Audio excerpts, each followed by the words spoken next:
everybody, how are you doing? This is just going to be a more shortened version of what I put on my Facebook Live video, and my Instagram stories. So without further ado, let's just jump right into it. Just wanted to share with you guys, first of all, why I started my GoFundMe.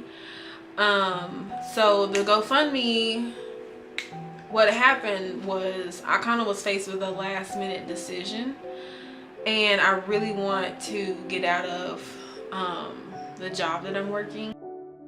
I really want to learn the business that I'm getting into, and I feel like I need a mentor for that. And if I want to get out of it, get out of my job and get into this business more efficiently, quickly, I want to make as little mistakes as possible.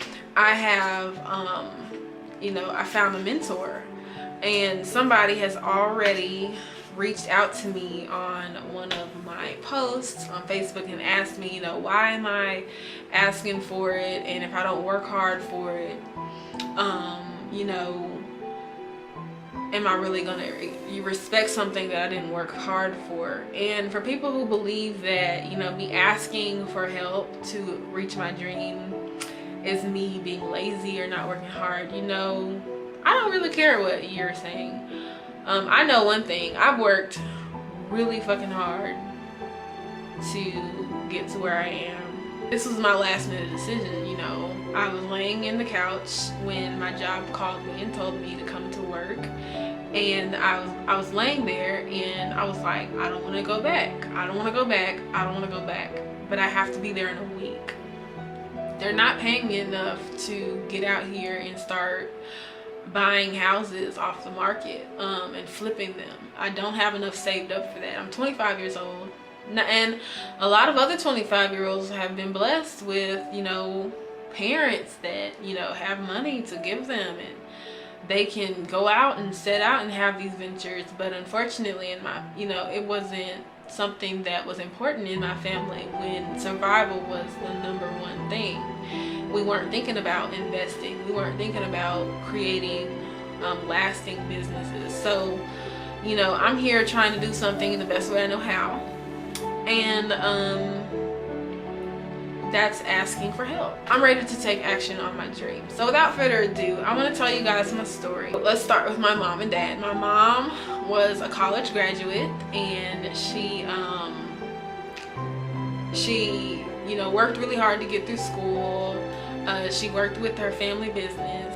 So she finished college and she fell in love with my dad, and it was of course history from there. My dad, he is a truck driver, has always been a truck driver, his own business person in that way. So he was this business person, and he had a truck, he was driving trucks, and eventually they both decided they wanted a new life. We moved to Florida, and it wasn't, of course, no parent wants to tell their kids that things are going on. And my mom, she did a really great job of making sure that we were happy. Unfortunately, they ended up splitting up. Things just kind of went from there, right? So of course, going from a 2-income household to a 1-income household, my mom, she had saved up, and she was like, what, we got to get out of here. She packed up everything. We got in this little green car. I remember it not being very reliable, but I know it didn't have heat in it, and it didn't need heat because we lived in Florida. So but I remember we got in the car, we had everything. I even had my cats that I loved so dearly. We moved to Arkansas. I didn't want to move here, but I loved leaving all my friends. I was in the 6th grade, so at that time I was impressionable, and my friends were so important. Suck it up, girl, we gotta go. Here we are in Arkansas, and I'd seen snow for the first time, and we still had each other. We bickered, and what family doesn't? but we still had each other and we stuck together.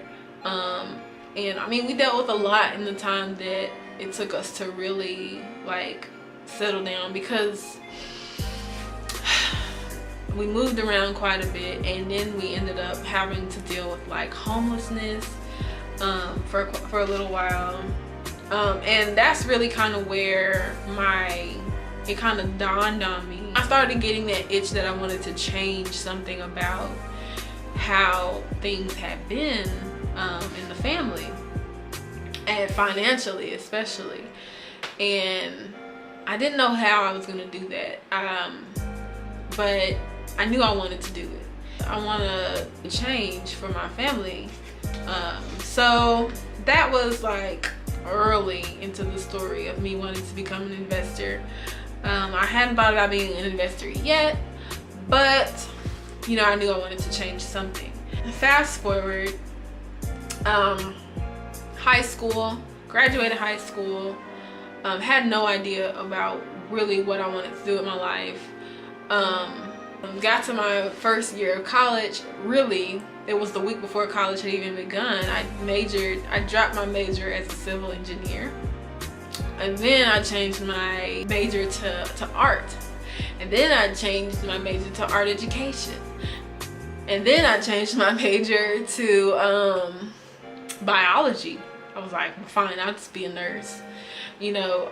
And all the while, I knew that like I was wasting my money, wasting my time, because none of that really like sparked joy and passion for me.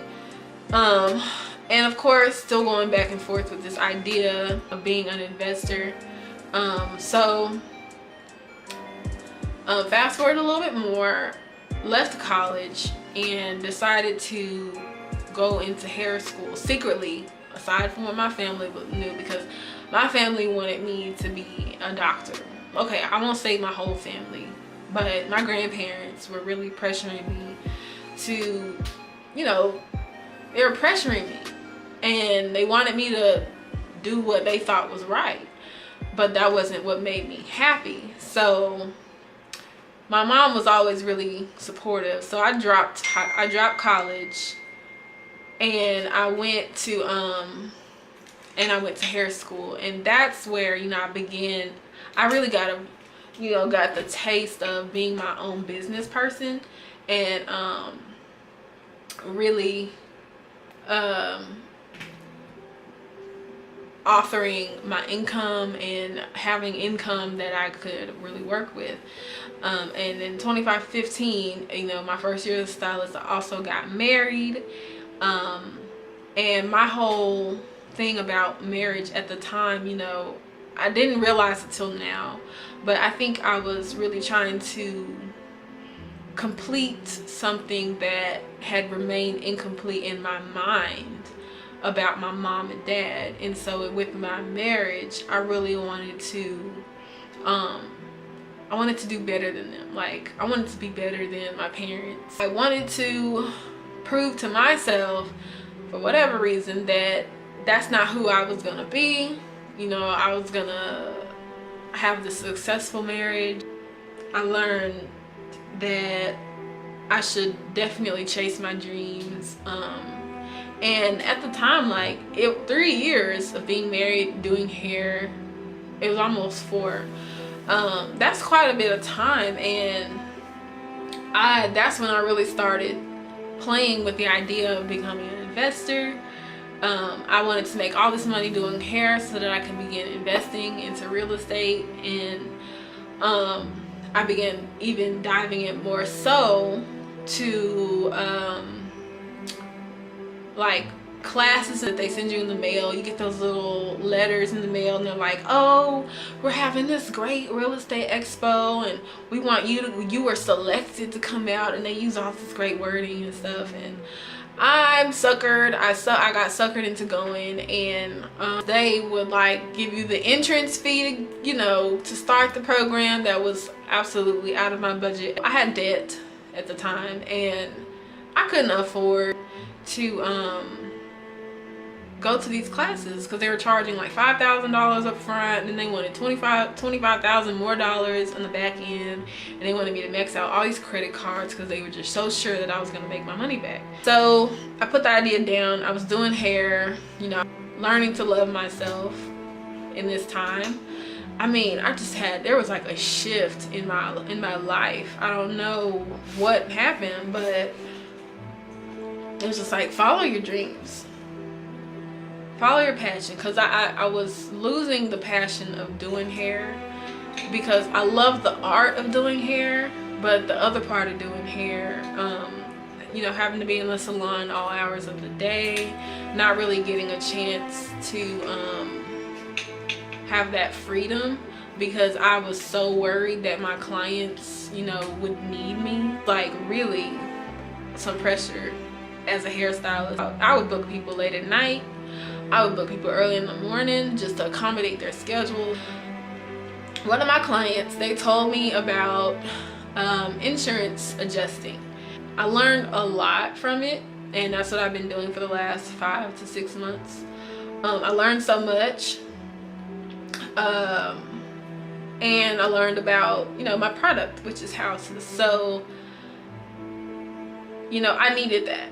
So fast forwarding to now, I really and truly believe that being an investor is going to like completely change like my life.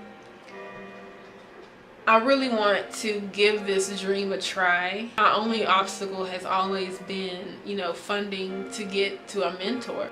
I found a mentor, and you know, they're really great people. Of course, it's a business, and they, you know, they have a fee for it. But I feel like, you know, for what they are offering, it's more than I could have asked for as a mentorship. More than anything, I really I want to build something. I want to build something for my future generations. I want to build something that I can be proud of, that I can say like, oh my gosh, I followed my dreams and I became a real estate investor. I just need that extra push, you know, like I just need to get my mentor. I've done my research, and I'm really ready to like start networking with like-minded people and start growing my net worth. Actually, grow your network, grow your net worth. So that was on from Les Brown. Thank you. And thanks for watching, you guys. That's my story, why I want to be a real estate investor. And like I said, it's just that I want to change the trajectory of my life, you know, who it's written that I should be versus who I'm going to write that I will be. So but thanks you guys for watching, and I hope you guys have a great day. See you later, folks. Bye.